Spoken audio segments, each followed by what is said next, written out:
जय मसीह की दोस्तों, आप सभी को प्रभु यीशु मसीह के नाम में इस वीडियो में स्वागत करता हूं। दोस्तों, आज हम इस वीडियो में देखने वाले हैं गलातियों की पत्री अध्याय 6 वचन 9। यहाँ पर लिखा है, हम भले काम करने में साहस न छोड़े, क्योंकि यदि हम ढीले न हो तो ठीक समय पर कटनी काटेंगे। आमीन।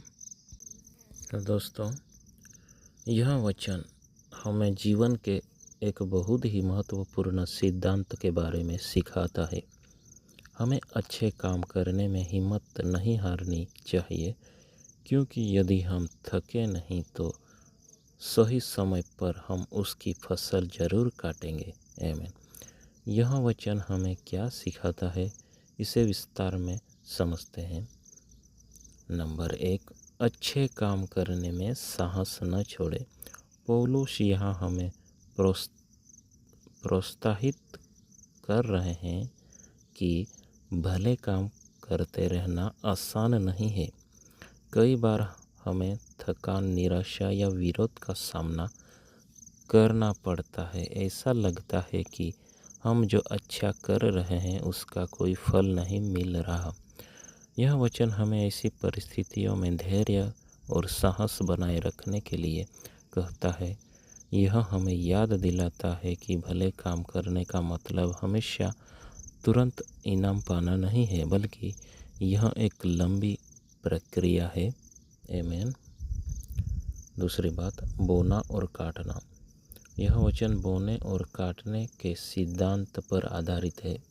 जिस तरह एक किसान बीज बोता है और फसल पकने तक इंतज़ार करता है, उसी तरह हमारे भले काम भी बीज की तरह होते हैं।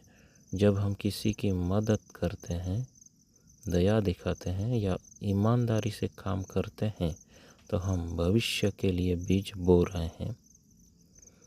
यह जरूरी है कि हम उन बीजों को बोते रहें, भले ही हम तुरंत कोई बदलाव दिखाई न दे। तीसरी बात, सही समय पर कटनी। यह सबसे महत्वपूर्ण हिस्सा है।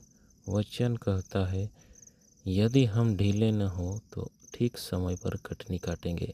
यह हमें बताता है कि हर चीज़ का एक सही समय होता है।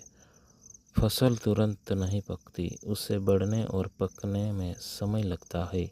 इसी तरह हमारे भले कामों का फल भी परमेश्वर के तय किए हुए समय पर मिलता है। आमीन। यह समय हमारे समय से अलग हो सकता है। यह हमें सिखाता है कि हमें अपने कामों का फल पाने के लिए जल्दबाजी नहीं करनी चाहिए, बल्कि परमेश्वर के समय पर भरोसा रखना चाहिए। आमीन।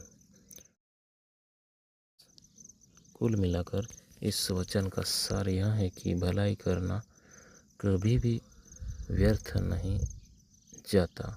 आमीन। भले ही हमें थकान महसूस हो या ऐसा लगे कि कोई हमें देख नहीं रहा है, हमें हिम्मत नहीं हारनी चाहिए। हमारा धैर्य और ईमानदारी ही हमारे सही समय पर अच्छे परिणाम तक पहुंचाएगी।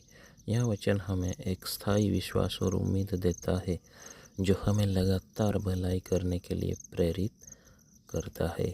आमीन। प्रभु आप सभी को इस वचन के द्वारा आशीषित करे। God bless you.